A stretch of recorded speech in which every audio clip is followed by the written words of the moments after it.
All right, thanks, guys. And following Tuesday's sports wagering action, we're 3-0 in our last couple of extra daily picks on BrockPage.com. And if you want to access today's extra daily pick, the link for that play is in the description section below. It's only going to cost you just $2.99. And as always, all the picks that I give out on my website are my personal bets, games that I personally have action on. And with that, guys, let's go ahead and dive into it. We're going to start with St. John's taking on Georgetown. That's going to be a 6 o'clock Eastern start time on Thursday, February 3rd, 2022. St. John's is minus 4.5 with the total at 158. Despite a handful of losses here recently, St. John's is still doing one heck of a job scoring with the basketball. They're averaging nearly 80 points a game, and they actually find themselves in the top 25 in the country in offensive points per game. Julian Champagny, he's averaging over 18 points per contest, along with 6 boards. Meanwhile, Posh Alexander, he's scoring 15 points a game himself, along with 4 boards and 5 assists. Now, the Red Storm's beaten the likes of Seton Hall, DePaul, and this very Georgetown team this season. Meanwhile, the Hoyas on the other side of things, well, it's been pretty bleak, pretty dismal. They're right in the heart of a 9-game losing streak, and they're also allowing over 76 points per contest. Georgetown's had a tough time defending the 3 ball as well, so certainly think about that one there. Not a great formula for them, especially going up against, St. John's. But anyway, total-wise, Georgetown went 60% to the over in their last 10 ball games.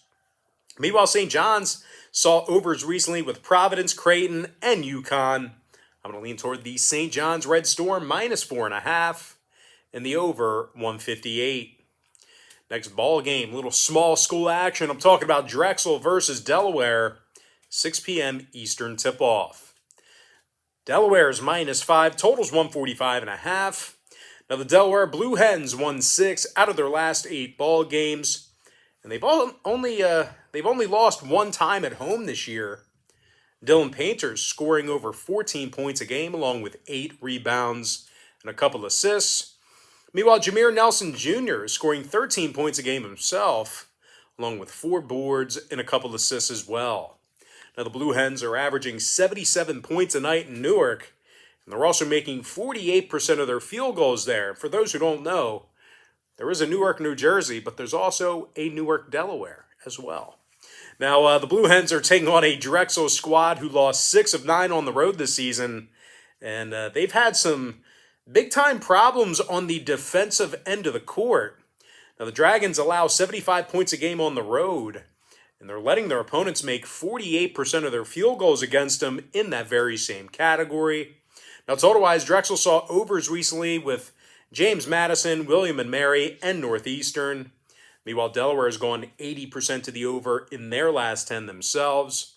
I'm going to lean toward Delaware minus 5 and the over 145.5. Next matchup, it is going to be Detroit versus Wright State, 7 p.m. Eastern tip-off. Wright State's minus 4, totals 147.5. Now, the Wright State Raiders are 7-2 straight up at home this year, and they're actually limiting their competition to just 66 points a game in front of their own crowd. Meanwhile, offensively, Tanner Holden, he's scoring nearly 21 points a game, along with 6 boards and a couple assists. Meanwhile, Grant Basil, he's scoring over 17 points a game himself, along with 8 boards and a couple assists as well. And speaking of scoring in this one, the Raiders are averaging over 75 points a game.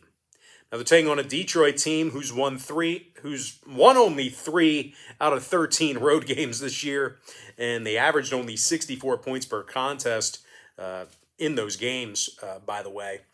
The Titans are amongst the worst in the Horizon League in offensive rebounding. When it comes to the scoring in this one, Detroit's 10-3 to the under on the road this year. Meanwhile, Wright State saw 5 out of their last 8 home games fall under the line themselves. I'm going to lean toward Wright State minus 4 and the under 147.5. Next ball game, it is going to be Louisiana Tech versus Florida Atlantic. 9 p.m. East. Louisiana Tech's minus 2.5 on the road here, totals 141. But despite being favored on the road in this one, Louisiana Tech lost 2 out of their last 3 ball games, and they're actually having a tough time this year getting defensive rebounds. They're taking on an FAU team who does a real nice job of rebounding on the offensive end of the court themselves, and they've actually won 9 of 12 at the FAU arena. The Owls here, they should be able to out-rebound these guys when they have the basketball. Now, Brian Greenlee, he's drilling over 40% of his three-pointers for Florida Atlantic. He's also averaging double-digit points a game.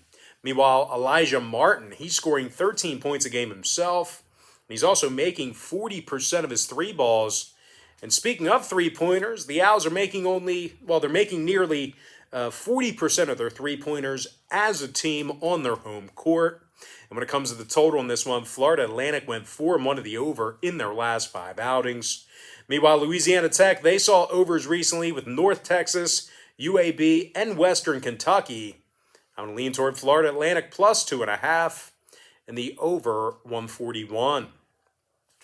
Next matchup, it is going to be Towson versus Hofstra, 7 p.m. Eastern tip-off.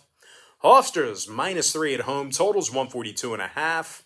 Now, Hofstra won 4 out of their last 5 ball games, and they're doing a real nice job offensively at home. Having said that, though, Hofstra is allowing 72 points a game, so they're struggling a little bit defensively, and they're actually having problems guarding the three ball as well.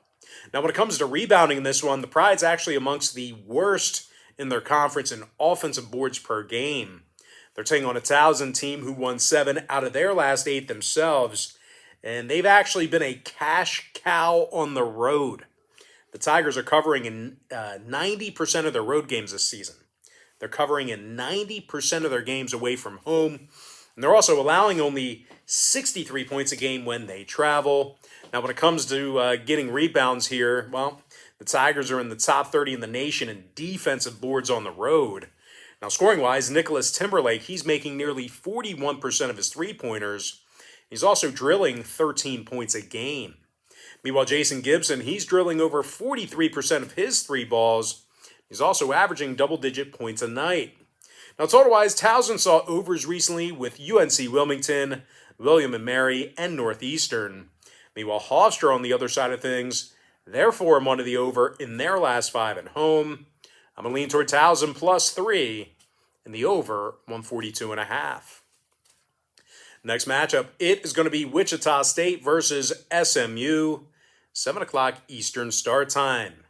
The Southern Methodist Mustangs are minus 6, totals 135.5. Now, SMU's been unbeatable at home this season. They're 11-0 straight up at the Moody Coliseum, and they're scoring over 78 points a game there. Kendrick Davis, he's scoring over 20 points a game himself, along with 4 boards and 4 assists. Meanwhile, Marcus Weathers, he's scoring nearly 12 points a game himself, along with 7 rebounds. And when it comes to defensive play in this one, the Mustangs are limiting their competition to just 38% shooting from the field on their home court. Now, they're taking on a Wichita State team who lost 5 out of their last 7 themselves, and they really do a poor job shooting the basketball. The Shockers are making only 39% of their field goals, and they're actually averaging only 64 points a game on the road. Now, total-wise, Wichita State went 4-1 to the under in their last 5. They're also 63% to the under for the entire season. Meanwhile, SMU, they saw their last 4 straight all fall under the posted total themselves, 6-1 to the under in their last 7. I'm going to lean toward SMU minus 6 and the under 135.5. Next ball game, it is going to be Iowa versus Ohio State, and that's going to be an 8 o'clock Eastern start time. Ohio State's minus 5 in Columbus, totals 153. Now, the Buckeyes have won 7 out of their last 10, and they are undefeated in Columbus this year. And when it comes to getting boards, well, the Buckeyes are in the top 10 in the nation in defensive rebounding at home. When it comes to the scoring in this one, E.J. Liddell is making 40% of his three-pointers. He's also averaging nearly 20 points a game. Meanwhile, Malachi Branham is scoring over 10.5 points a game himself, along with 3 rebounds. And speaking of offensive production here, the Buckeyes are making 51% of their field goals at the Value City Arena. They're taking on an Iowa team who's on a 2-game losing streak, and they also failed to cover in 5 out of their last 8. Now, the Hawkeyes are having a tough time getting the W on the road. They're just 2-5 straight up when traveling this year. They're also making only 39% of their field goals in that very same category. And when it comes to shooting the 3 ball, well, Iowa's actually been little threat there as well. They're making just 28% of their 3-pointers when they travel. Now, total-wise, Iowa saw unders recently with the likes of Penn State, Rutgers, and Southeast Louisiana. Meanwhile, Ohio State, on the other side of things, they are 5-4 to the under in their last 9 home games. I'm going to lean toward Ohio State -5 and the under 153. Next matchup, it is going to be Marshall versus Old Dominion. That's going to be an 8 o'clock Eastern start time. ODU is -4 at home, totals 143.5. Now the Old Dominion Monarchs, they won 5 out of their last 8 home games, and they're allowing only 66 points a game. They're also limiting their competition to just 32% shooting from 3-land at home. Now scoring-wise, CJ Kaiser, he's averaging nearly 15 points a game, along with a couple of boards. Meanwhile, Austin Trice, he's scoring 12 points a game himself, along with 7 rebounds. And look for these guys to possibly have a field day because Marshall's allowing 80 points a game on the road this year. They've really been bad defensively when traveling. Now, the Herd's also been terrible covering the point spread.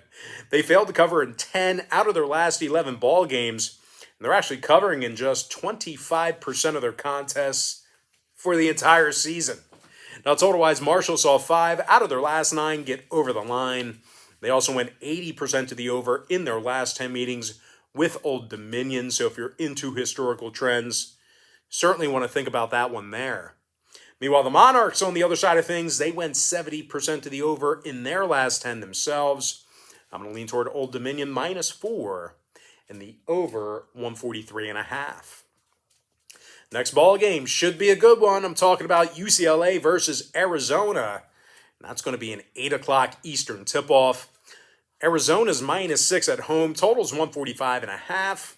Now, the Wildcats failed to cover in their last 2 straight.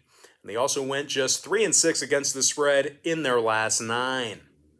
Having said that, though, the Wildcats are a dominant 11-0 straight up as the official home team this year.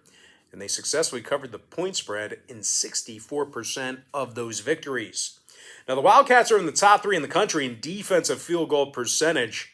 They're actually limiting their competition to just 60 points a game at home and just 35% shooting from the field there. Now, scoring-wise, Benedict Mathurin, he's averaging over 17 points a game, along with 6 rebounds and 2 assists. Meanwhile, Azuolas Tubelis is scoring 14 points a game himself, along with 6 boards and a couple assists as well. They're taking on a UCLA team who may have to go to work here without their top guys. Johnny Juzang and Jaime Jaquez are both questionable to play here on Thursday. Now, Clark is also out with a concussion, and the Bruins, they failed to cover the point spread in 5 out of their last 9 ball games themselves. And in addition to that, they've actually struggled offensively on the road here this year. The Bruins are scoring just 66 points a game when traveling this season, and they're making only 40% of their field goals in that very same category. Now, when it comes to the total in this one, UCLA is 5-0 to the under on the road this year, 7-0 to the under in all of their games away from home. So, of course, that includes neutral site games in that cluster. Meanwhile, Arizona, they saw 7 out of their last 10 meetings with the Bruins, all fall under the line as well. So if you're into historical trends, well, we've actually seen a bunch of unders between these 2 clubs. I'm going to lean toward Arizona -6 and the under 145.5. Next ball game, it is going to be Boise State versus Wyoming, and that's going to be a 9 p.m. Eastern tip-off. Wyoming's -1 at home, totals 129. Now, Wyoming got the W in 8 out of their last 9 ball games, they're actually undefeated on their home court this year. The Cowboys are scoring 84 points a game at the Arena Auditorium. And they're also drilling 40% of their three-pointers there. Drake Jeffries, he's drilling over 48% of his shots from beyond the arc. He's also averaging 11 points a game. Meanwhile, both Graham Ike and Hunter Maldonado, they're both averaging 19 points a game themselves. And when it comes to shooting the basketball, Wyoming's making 51% of their field goals in front of their home fans. Now they're taking on a Boise team who's certainly not built for a track meet. These guys are scoring only 65 points a game, and they're amongst the worst in the country in shooting from the stripe. Now total-wise, 5 out of Boise's last 7 away from home fell under the posted number. They're also 70% to the under for the entire season. Meanwhile, on the other side of things, Wyoming saw 4 out of their last 7 fall under the posted total themselves. They're also 60% to the under in their last 10 meetings with Boise State. I'm going to go ahead and lean toward Wyoming -1 and the under 129. All right, next ball game I have for you. It is going to be Gonzaga versus San Diego, and that's going to be a 9 o'clock Eastern tip-off. Gonzaga's -21, totals 149.5. Now, the Zags are on a 10-game winning streak, and they lost only 2 ball games all season long. Now, the Bulldogs are currently leading the entire country in scoring on average per game. They're also leading the nation in offensive rebounding as well. These guys have just been absolutely dominant with the basketball. Of course, that's been the case over the past handful of seasons. Now, Drew Timme, he's scoring 18 points a game, along with 5 boards and a couple assists. Meanwhile, Chet Holmgren, he's making nearly 46% of his three-pointers. He's also scoring over 13.5 points a game. Now, the Bulldogs are making nearly 54% of their field goals this season. Needless to say, they're leading the entire country in that stat as well. These guys, the leaders in many different offensive categories. Now, they're taking on a San Diego squad who scores just 68 points a game themselves. And they're making only 42% of their field goals at home. When it comes to the total in this one, San Diego's 6-1 at the under on their home court this season. Meanwhile, Gonzaga saw unders recently with Loyola Marymount, Santa Clara, and BYU. I'm going to lean toward Gonzaga -21 and the under 149.5. All right. And speaking of Loyola Marymount, our next game, it is going to be Loyola Marymount versus Santa Barbara, 9 o'clock East. Santa Barbara's -10 at home, totals 148.5. Now, the Santa Clara Broncos have covered in 7 out of their last 9 ball games. And they also went 11-3 straight up on their home court this year. The Broncos are scoring nearly 80 points a game at home, and they're led by Jalen Williams, who makes 41% of his three-pointers. And he's also averaging over 18 points a game. Meanwhile, Keyshawn Justice, he's drilling over 44% of his three-pointers. He's also averaging 14 points a night. And speaking of shooting the basketball, Santa Barbara's in the top 15 in the nation in offensive field goal percentage. Bet you didn't know that. Now they're taking on a Loyola team who's on a 3-game losing streak themselves, and they also dropped 7 out of their last 10. Now the Lions have also been pretty bad covering the number this season. They're actually covering in only 33% of their ball games for the entire year. When it comes to the scoring in this one, 3 out of Loyola's last 4 did get over the posted number. Meanwhile, Santa Barbara, they went 70% to the over in their last 10 themselves. I'm going to lean towards Santa Barbara -10 in the over 148.5. All right, next contest, it is going to be... Sorry, getting late, past my bedtime. Next matchup, it is going to be Oregon State versus Utah, 9 p.m. Eastern start time. Utah is -6.5, totals 141. And for a team who's laying 6.5 points here, well, the Utes haven't been all too good recently. As a matter of fact, these guys have been downright horrible. They're 0-10 straight up in their last 10 outings. That's a 10-game losing streak. And they also went 20% against the number during that 10-game losing streak as well. Now, the Utes are scoring only 69 points per contest, and they're shooting only 41% from the field. They're taking on an Oregon State team who covered the number in 6 out of their last 8 themselves, with marquee covers over the likes of UCLA, USC, and Oregon. Now, the Beavs have also done a really good job guarding the 3-ball.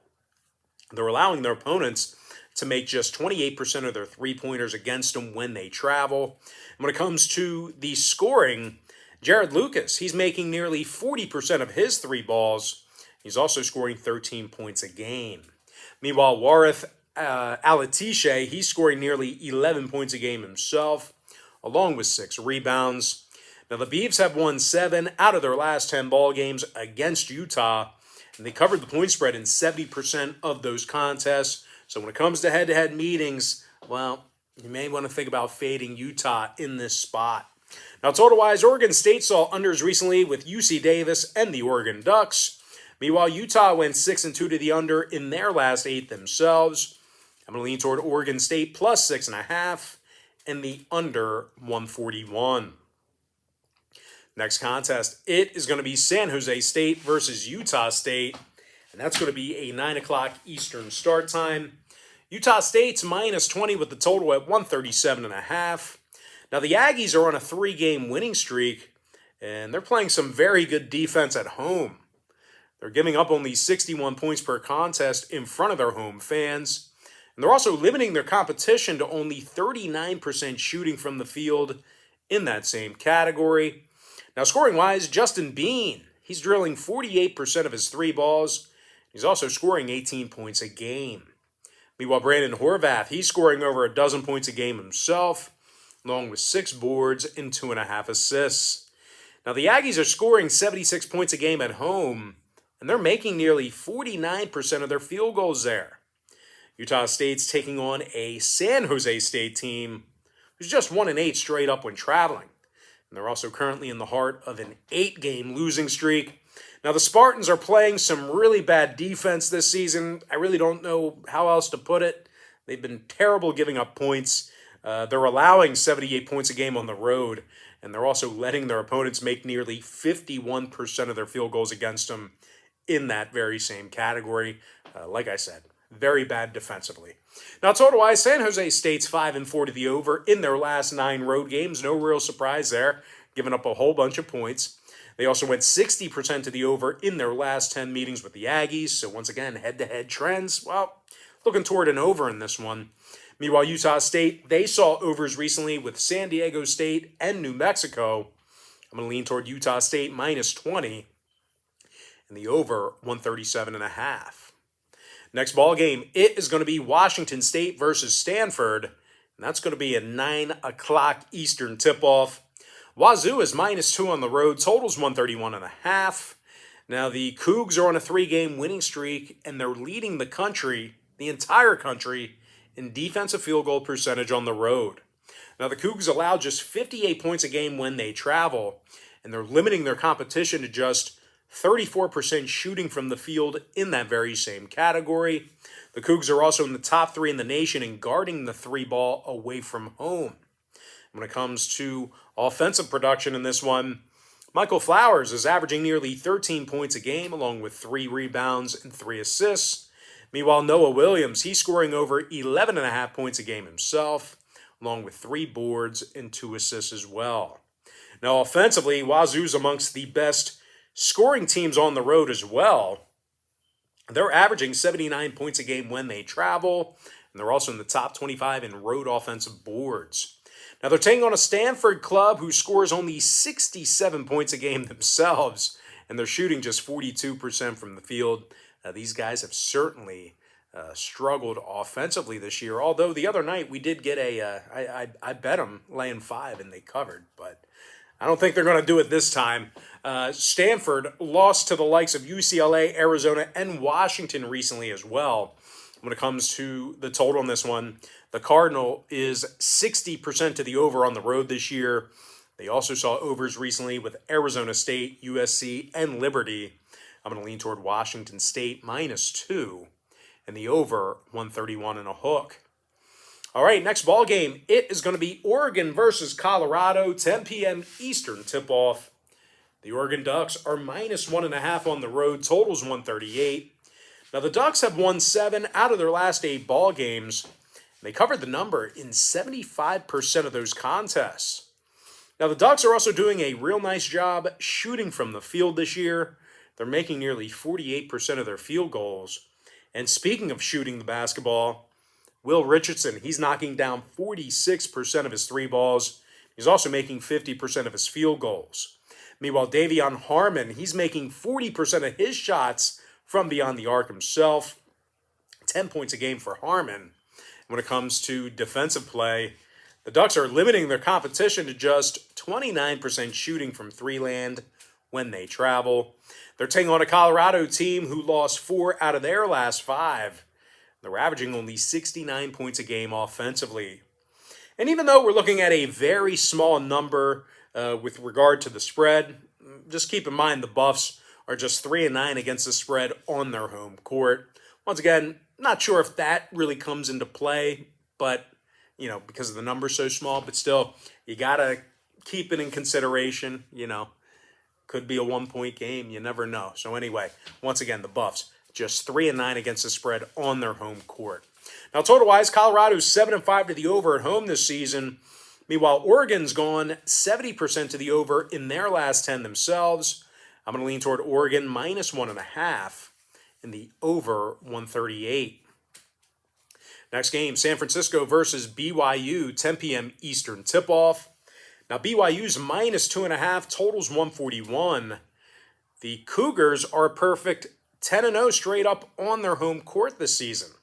And they're in the top 10 in the country in offensive boards. Alex Barcello's making over 46% of his three-pointers.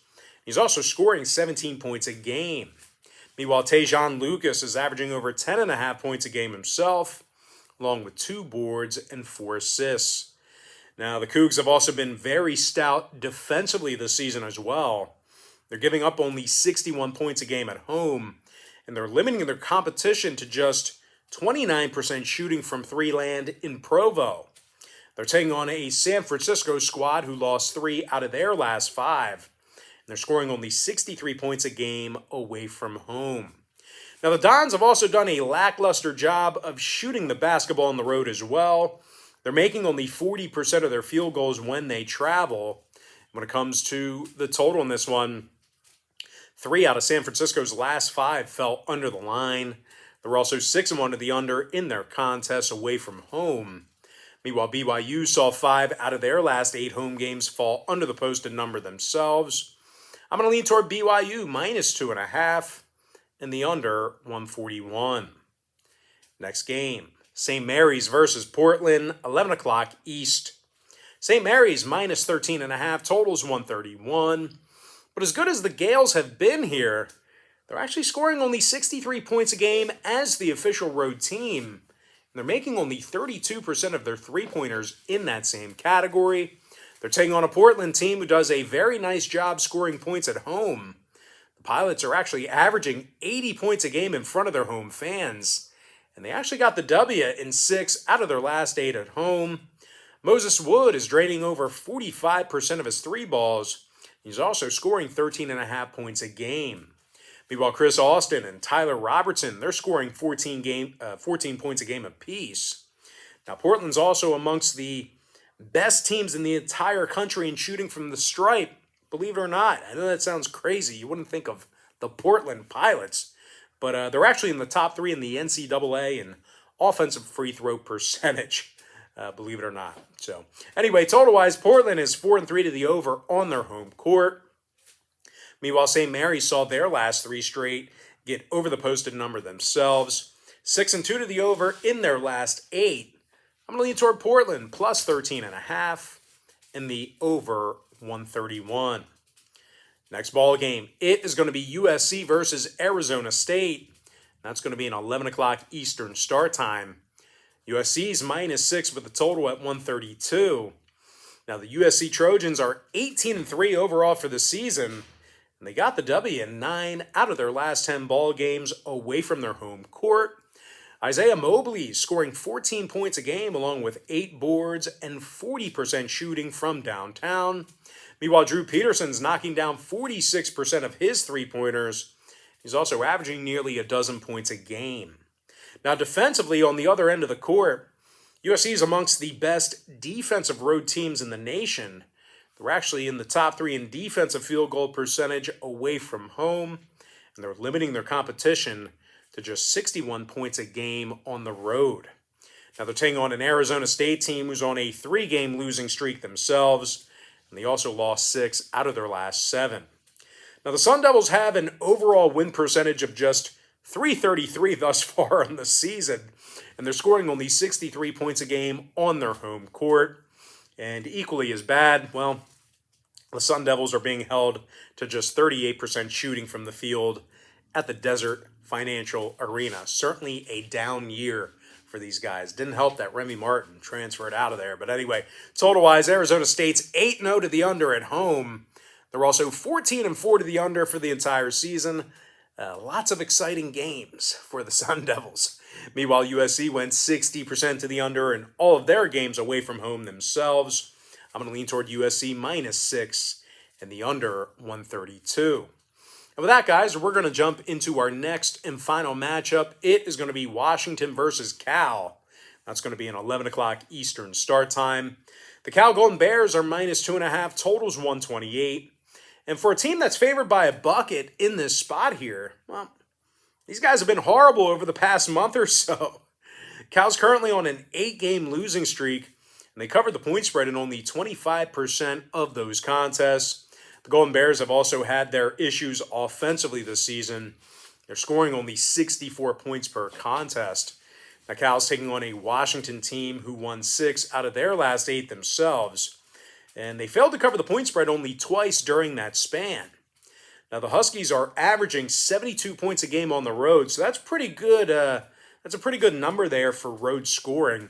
And they're currently led by Terrell Brown Jr., who's averaging over 21.5 points a game, along with 4 boards and 3 assists.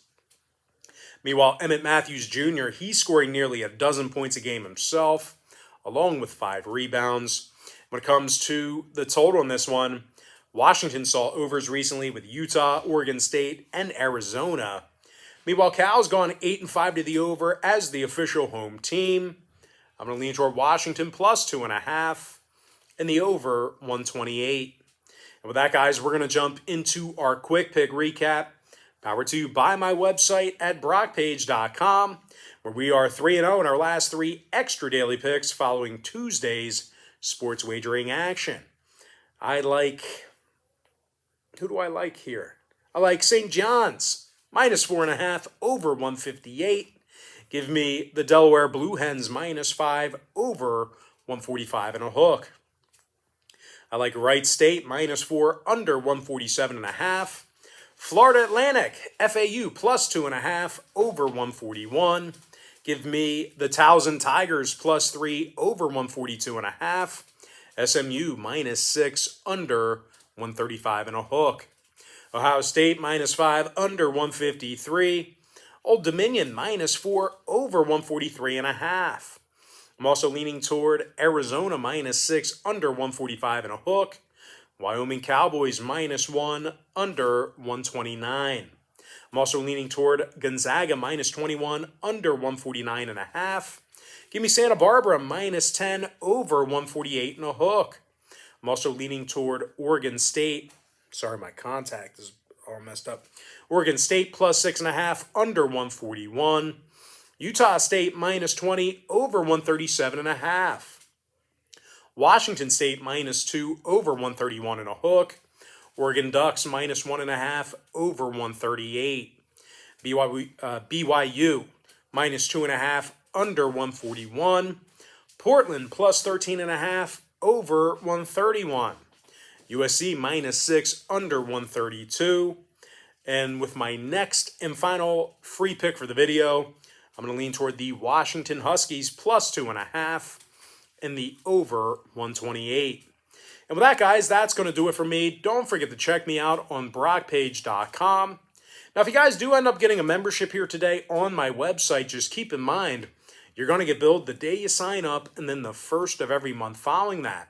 So if you do end up getting a membership here today on my website, you're actually going to get access to those picks all the way through the end of February. You're going to pay that one-time fee today, and then you're going to get access to those picks all the way through the end of February.